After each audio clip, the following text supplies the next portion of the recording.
All right, folks, we think we've got the microphone situation fixed. Situated this situation. Is this right? So, A sound check? This is test one, two. So if you are watching and you notice the mics, you can't hear Michelle or you can't hear me, please let me know. Then I can do some audio fixes behind the scenes. But as far as that goes, welcome to Networking in the 417. This is Run Radio Presents Inspiring New Growth with Trina and Michelle. You're I'll Michelle be today. Yeah. Welcome back. Thank You've you. been busy. I skipped out. You had, well, that's okay. You were doing networking things. I was doing a networking which is very thing. important. And I then was. before that, we haven't got to catch up about the concert yet. And you were ill. And I was sick before that. Yeah. So yeah, we just had a busy, complicated spring. It has been already a busy, complicated spring. Hold on, I'm going to angle this a little bit. Adjust it. If you're watching, that's better. Please give us a hello. Tell us what chapter you are affiliated with, what your business is. If you have something going on that you want us to shout out, we will. Yeah, I felt like I was over on the side like I was going to. Peeking. Yeah. No, it feels like it's been forever. It does, but right? We're back at it. We're going strong. Yeah, you asked me. Everyone's fighting allergies or colds or something. The pollen count. Let's talk about the pollen count. Gosh. Let's not. Midwest without saying you're. Yeah, say you're in the Midwest without saying you're in the Midwest. This is what my husband used to say, that we go on vacation, like a driving vacation, and as soon as we would cross the Missouri state line, his head would get all congested. Oh, when you come back. Yeah, when you come back. Yeah. As soon as you leave, you can breathe. Yeah. We're our own little allergy central here. So yeah, for sure. So what's been going on? Anything to update us on? Well, the concert was great. Good. It was wonderful. Big shout out to everybody who was involved. I think we had like 20 sponsor tables, 20 vendor tables. We had lots of sponsors. It was absolutely fabulous. And it's looking like our number is almost to 7,000. Very good. Yeah. Good. So that's at least one big wish or two. Sometimes that could be two wishes. On average, they're 10,000 each, but then there are kids who ask for smaller things or more specific things that they want. And so they do that for them. So, good. Good. Yeah. So that was exciting. And then, went to Arts Fest. Oh, yes. Yeah. Yes. This is the first time I've been in years. I don't know why. You know how you just get out of the habit of doing something? Yeah. I love it every time. And then I'm always like, oh, I missed it for some reason. For some reason, I think I'm usually like out of town that weekend or something, visiting family. But I was here, went with my kids and my grandson, and it was so fun to see all of the talent. Mm-hmm. We have so much talent here. Yeah. In the 417. It's just incredible to me. So I did that. What have you been up to? I've just been busy and I'm not sure, like my thing the past couple of weeks, every time I swear the universe knows when I have a hole in my calendar where I think, I can rest here and catch my breath. And it fills it. Here comes something like, hey, can you hop on a call? Hey, I'm just like, yeah. No, it's not the fault of the person asking. They don't know, but in my mind, I'm going, I explode. Yeah. Here I had 1 minute to breathe. Yeah. Self-care is really super important too. Well, in fact, I was talking to someone else who said that they've said no more this past few weeks to projects and stuff than they ever had. And I thought that was very, actually, that's kind of wisdom that you learn, is when to say no and where you can't. Some of those things, though, you just can't because they're situational and they're because you're preparing for things coming up. Exactly. But it is tough to deal with those moments where you're getting smothered. Especially as entrepreneurs. Yes. That is our small business owners, entrepreneurs, independent people. It is really tough because sometimes opportunities present themselves and it's in our nature to just jump. And sometimes we have to stop and think, does that serve me? Mm-hmm. And, that's a tough one. But it's something I've learned in networking. It's watching other people handle their calendar, balance their time. Yeah. And not just say yes. Yes, you should say yes to opportunities. Yeah. There's a movie, a Yes Day. There's a movie out there where you say yes to everything. Yeah. Yeah. And while that can be great, sometimes no is equally powerful because you're opening the door for something else. Right. Or just that rest that you need so you can be stronger when you do, it comes back around. Or there's also a power in no, not then, but how about this? Yes, you absolutely. You can propose an alternative time or something like that too. You don't have to say yes at the most convenient time for me, Well, I was just having that conversation with somebody about, actually about networking, and, the comment was made that the person didn't have as much time to network, or they don't have as much control over their schedule. And I responded with, I used to think that too. However, to me, networking is, I consider it a part of marketing my business, building my business, supporting my business. Weekly meetings for me are like a group meeting with my team. Yeah. And so I think that a lot of people, forget that part of it. My favorite is, oh, well, I've grown so much. I don't have time to network.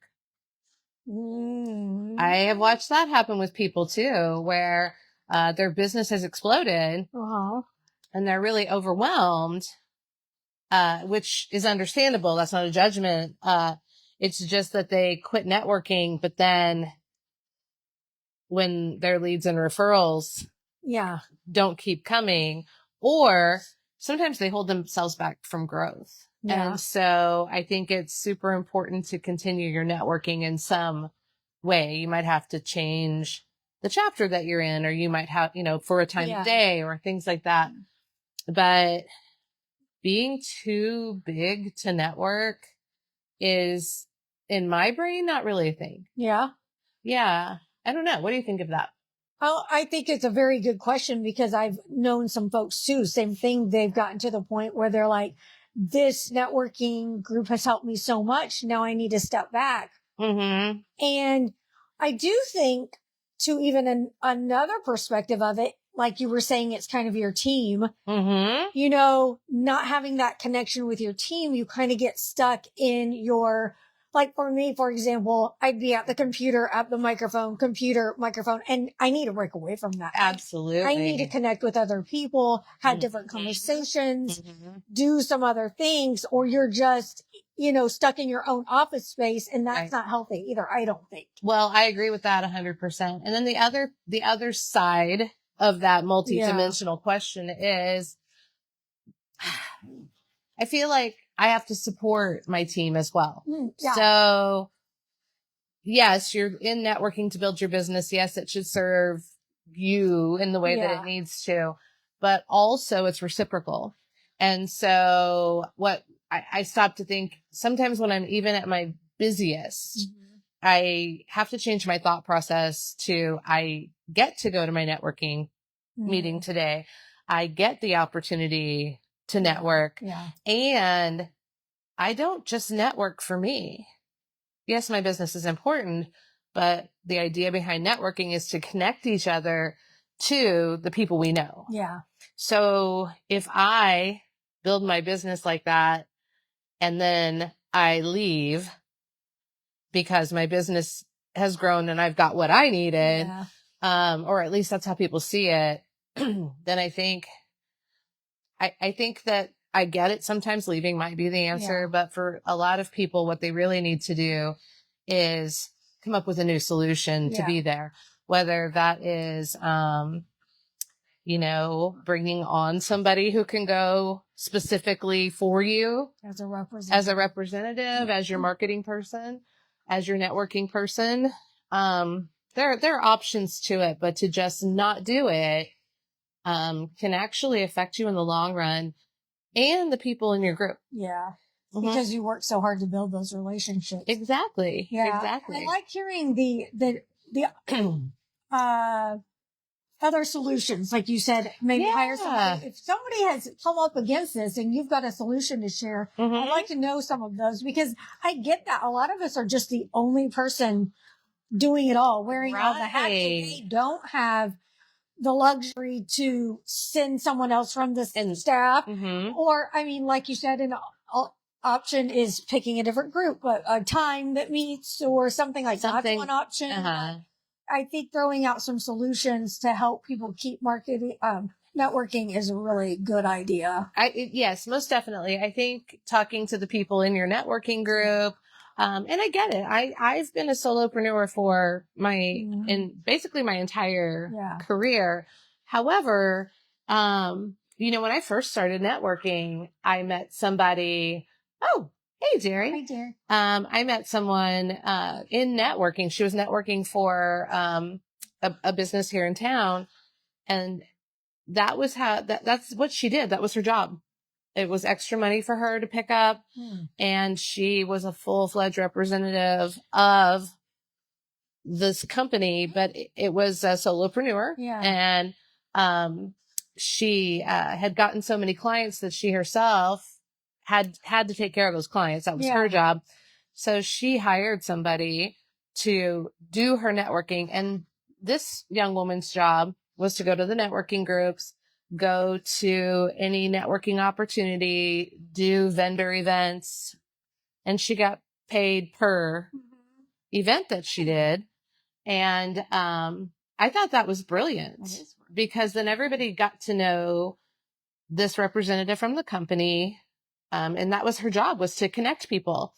And then also she connected everybody to her boss and to the establishment. And she brought those clients to other people. So it was employing someone, but more like, more like,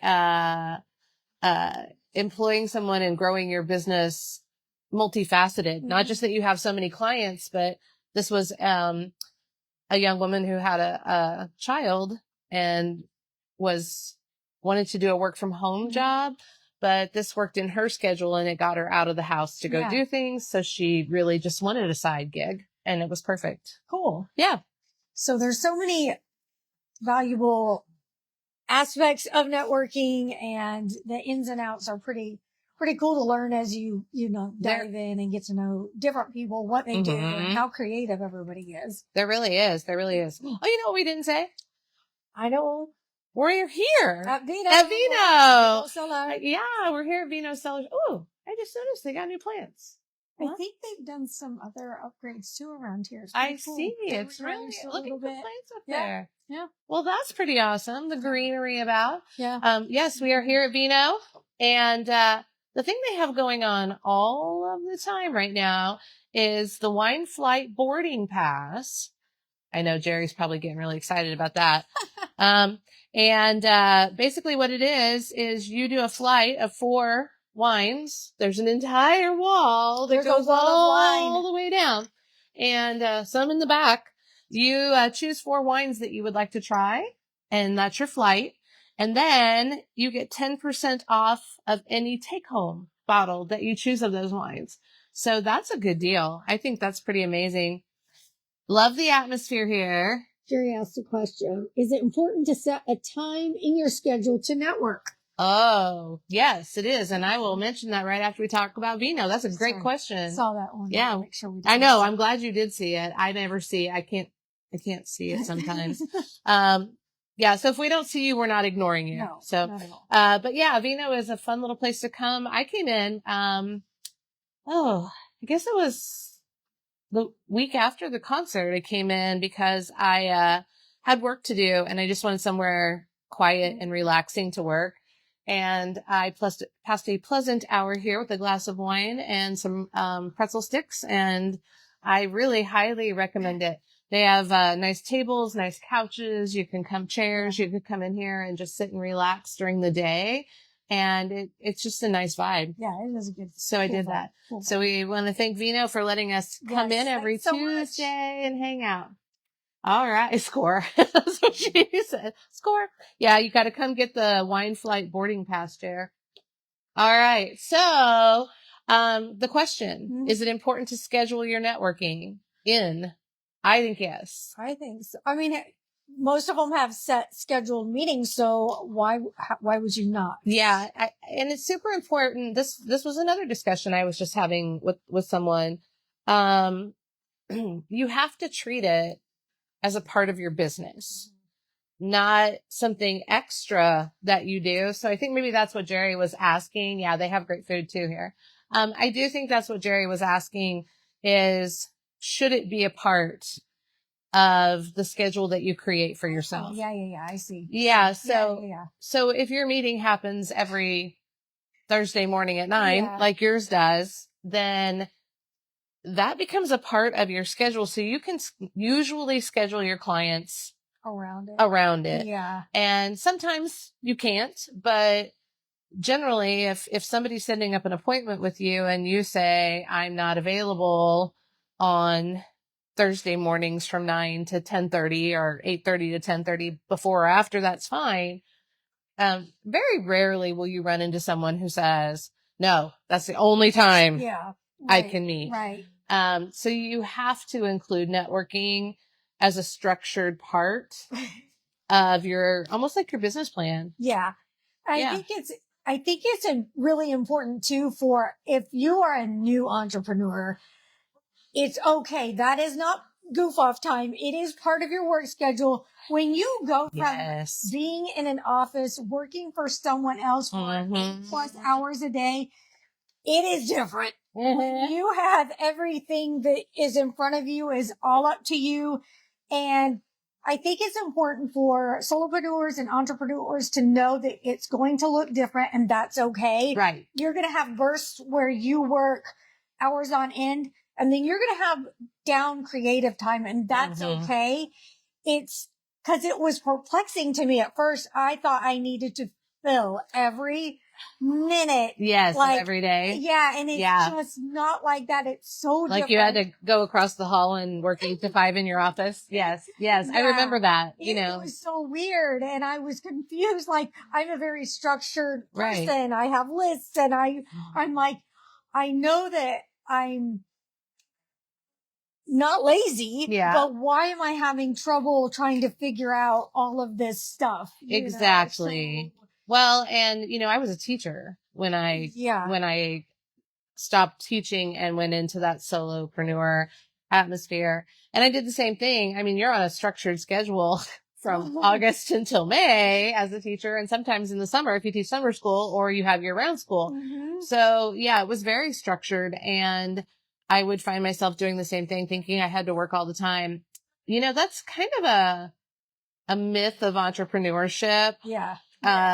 Is if you just work hard, and you keep working hard. I'm a big proponent of work smarter, not harder. Me too. So example would be, I again was talking to a potential client and she was talking about cold calling. And I said, well, instead of cold calling, what if you could every week sit in a room full of people who could give you stronger referrals than a cold call? Because I know that, from my own experience, 1 in every 12 people are going to be a yes or a maybe. If you're cold calling or you're just meeting, if you're at a vendor event and people fill out those little forms that you contact information, it's 1 in 12 and could be 1 in 20 sometimes of people who actually are interested. However, in the world of networking, when you're building those relationships, then even if you only get 2 referrals a week from your group, those are strong referrals and they're probably going to be closed business. Yeah. And if you are calling 20 people and only 1 of them is a maybe, that's, when you sit down and really think about it, it's not a good measurement. And that was something else too. Somebody, when I was having this discussion, chimed in and said, well, my appointments are at the mercy of other people. For example, it takes a group of people to make this happen. And my response was, but are you honoring your time by not telling them that you can't do it at that one day, at that one time, because you have a set meeting. And you're right. I think that's really hard for new entrepreneurs because, it's hard to get that 8 to 4, 9 to 5 schedule out of their head. And there's something about being in a room full of people that get it and that can it invigorates you. It makes you feel understood and seen. So you are more productive when you go back. Well, exactly. And I think, Jerry says networking is worth its weight in gold no matter what networking group you are in. It is. That is 100% true. And, I equate it to this too. You know, when you go to when you have a set networking group that you go to, whether that's an open networking group, it's an industry exclusive group that you meet with. When you do that and you build those relationships, you can, and I have done this personally, so I can speak from it. I can either sit down with a list of people that I've maybe gotten at vendor events or something like that and do cold calling, or I can go to my networking meeting that week and I can say, all right, guys, this is where I need your help. I'm looking for 5 people who fit this category. And it's always amazing to me that boom, boom, boom, in one networking meeting, I'll have connected with those 5 people in some way, shape, or form when I could have spent hours on the phone calling this big long list of people. So I think that's a shift in the way that we see things and in the dynamic that is out there. So, well, we have a guest today. We do. Get her take on networking and see how it's changed her business structure. Absolutely. And she is in the Amigos chapter. She's in the Amigos chapter. Yeah. Little tidbit of a secret. I've known her for almost 40 years. Woo! We were like 5. No. I would have believed it. Yeah. No, it's not even true. We met in college. So, yes. And she's had a plethora of different types of jobs that she's been in. So I'm excited to have her come on and talk about not just what she does, but how networking really has made a difference. Gave that. Started it for her. All right. Jerry says, I'm so proud of ING. We are proud of ING too. We're very proud to be a part of it. So for those of you who don't know, Jerry, who's commenting, is the CEO of ING. She is the founder. She is the mama of ING. Bear. She really is. And it was her concept, to build it into what it is today.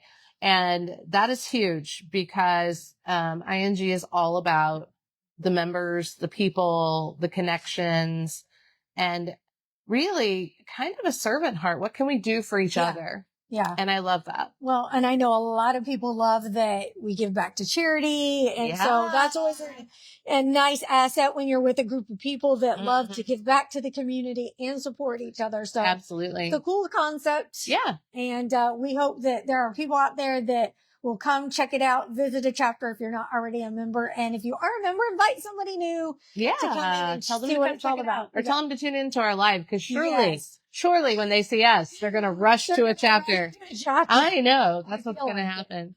All right. So I'm excited to talk to Karla. So if we want to pass the mic or you want to squeeze on in, either way you want to do it. Whichever way. You can share the mic and just stay or you could step out, whatever. I'll let her have the mic. Let's give her the mic. You think, or do you think she's going to be close enough to me that we can hear her? You're just close enough. Oh, okay. Just lean over and talk. Just talking to my chest, Karla. Just talking to my cleavage. It's okay. All right. Right here. Sherry says she cleans the bathrooms. I can lean and talk. You can lean. Dunlap, the 417 Pet Nanny. Woo! How long have you been pet sitting? Well, unofficially for 20 plus years, but as a business, a year and a half. When did you decide to take that passion and turn it into a business? It was January of last year. Really? Okay, that's right. It's not been that long. It feels, I feel like I've been tagging you for a long time. I know, right? Yeah. But, okay, so you love all animals. Oh, yeah. I love dog's number one, and then all other animals number two. But so when you get that call to take care of a tarantula, are you really excited about that? Well, that's kind of where I draw the line. There's a song about that. I don't like spiders and snakes. Because I have been asked to take care of a tarantula, and I'm like, I'm sorry, I can't do it. Quick story. I have a friend that has done pet sitting, and she needs help occasionally. This was years ago. Mm-hmm. So she asked for me to pop in to this house that had a bird. This bird didn't like red and other colors you weren't supposed to wear. Oh, no. Whatever the case was, it was either me or my husband got blood drawn from this bird. So it's hard and they're temperamental. I don't know, as much as I love animals, I would be a little bit wary of going in and taking care of someone else's pet. So how do you handle that? Well, I have a consultation before I ever come in to take care of your animals. So the consultation is where I meet you as the pet owner. I meet your pet. We go through the schedule, feeding, any special little commands, because not everybody does the same commands. What colors you can't wear. Yeah. Right. Yeah. If there's medicine to give, then if you show me how, I can give medicine. I've had a client where they have one of those pill shooter things that you just stick it in their mouth. And then I've had other clients where you got to pry the mouth open and stick the pill in. So I'm not afraid of any of that. So I finally got the pill pockets. I got tired of trying to poke that down my dog, Max. He just would. Yeah. Not happening anymore. Yeah. So you make sure you do a thorough meet and greet with the animal. Yeah. It usually takes anywhere from 45 minutes to an hour. Yeah. Sometimes if we really get along, I'll stay longer than an hour because once I meet the pets, it's hard for me to leave. Yeah. Because I just love them. Yeah.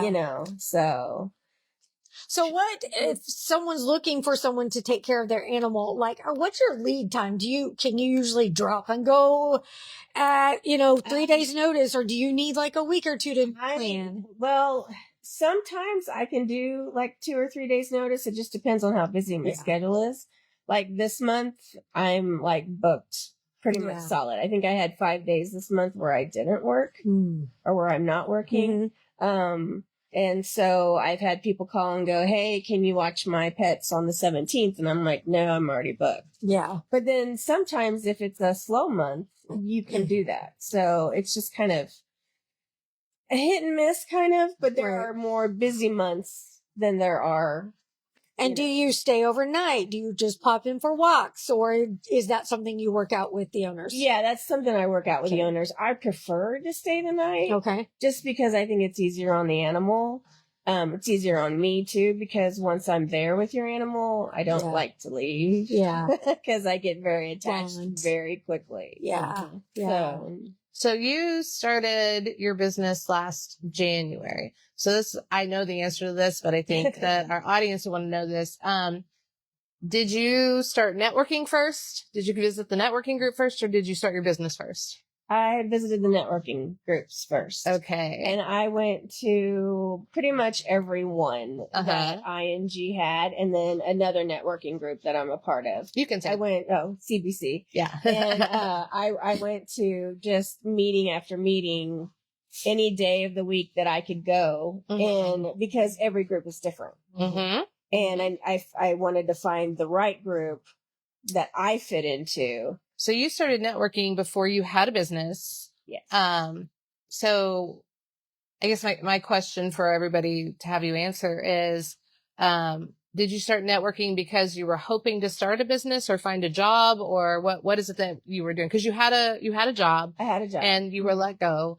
And so you were looking for something else. And so I invited her to come networking with, I invited her to come networking with me because I was like, somebody probably has a job if you're wanting to do a job, or maybe you can find a niche for a business for yourself. Yeah. Basically what I was I put some feelers out, cause I've worked in childcare, all of my life until just recently.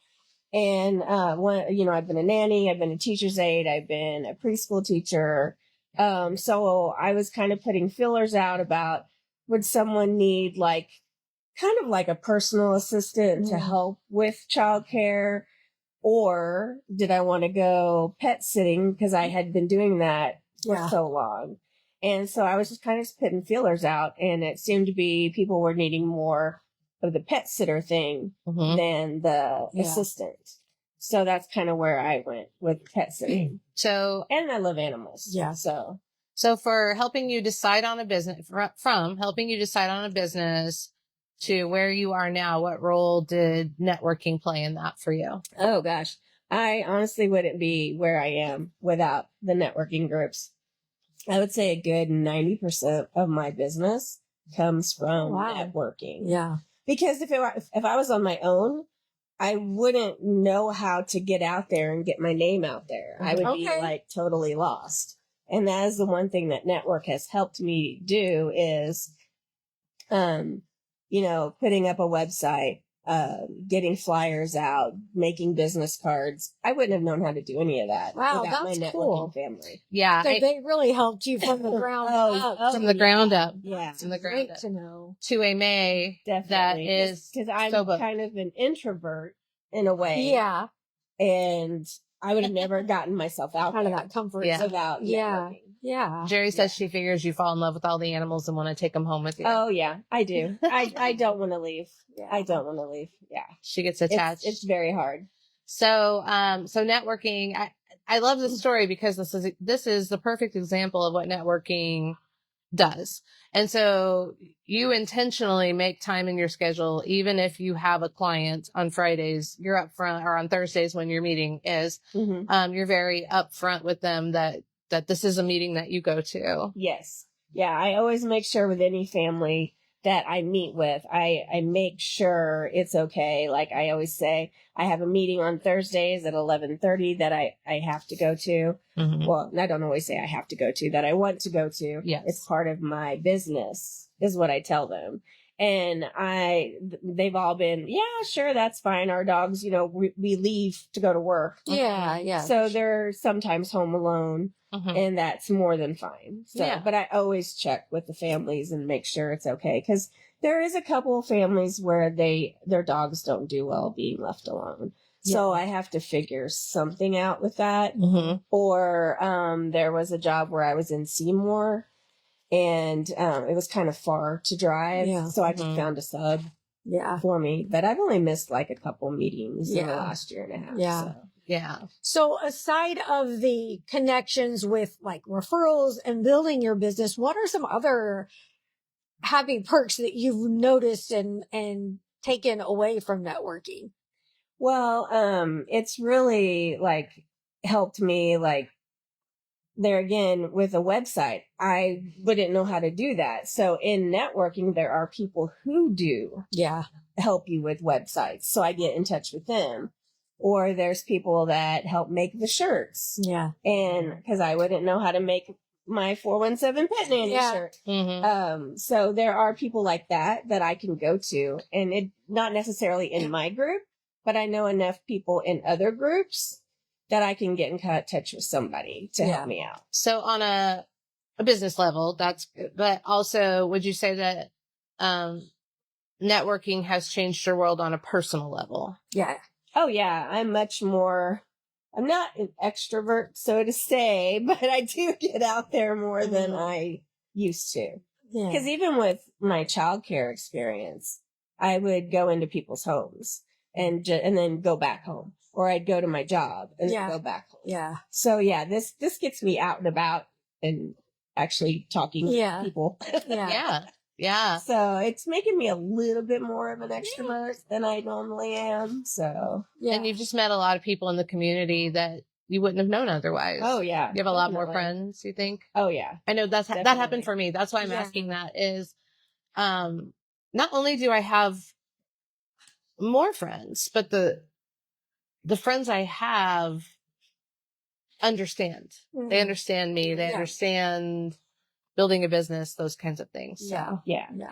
Definitely. So what's a takeaway that we could learn about pet sitting that we might not know unless we talk to someone that does it? Mhm. What is something that, even maybe you learned once it became your full-time business?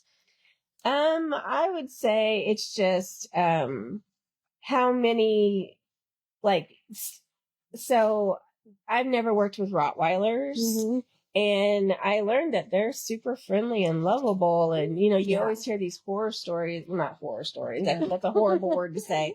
Bad stories. How they can be really just, one person kind of dog. And, that client, I actually did like 4 or 5 meet and greets. Okay. Just to kind of get me to be around their pets, their 2 Rottweilers they had. And also, how many pets are really affected by their background. Yeah. I think that surprised me the most because, like with these Rottweilers, they came from a really bad situation before this couple adopted them. Mm-hmm. And so we took a lot of time with me getting to know the Rottweilers. And one of them, it's so funny because one of his things that he does is he likes to go through your legs. And they're like, if he goes through your legs, then you're in. Oh, because that's his way of trust you. playing with you, letting you, And it's so funny because I'm short and his parents aren't. So the first time he went to go through my legs, I was kind of got riding him. Yeah, I was like, it's like, hey, this is like a little horse. That's a great picture. So big. That is so funny. And so I let the family know. I was like, he went into my legs. I love that. So it's about the dogs, not the breed. Yeah. Yes. For sure. It's very much about the dogs and the owners and not the breed. The owners, yes. Mhm. Because I've met super sweet dogs that I've dealt with many times. And this one owner didn't, not necessarily not have training, but didn't really follow through. Yeah. Mhm. And so it was just he just had a lot of energy and just didn't know how to calm down. And no matter what kind of commands I use, he just, he was just I'm sorry I tried to and- get her to do what I needed her to. Oh, wait. Yeah.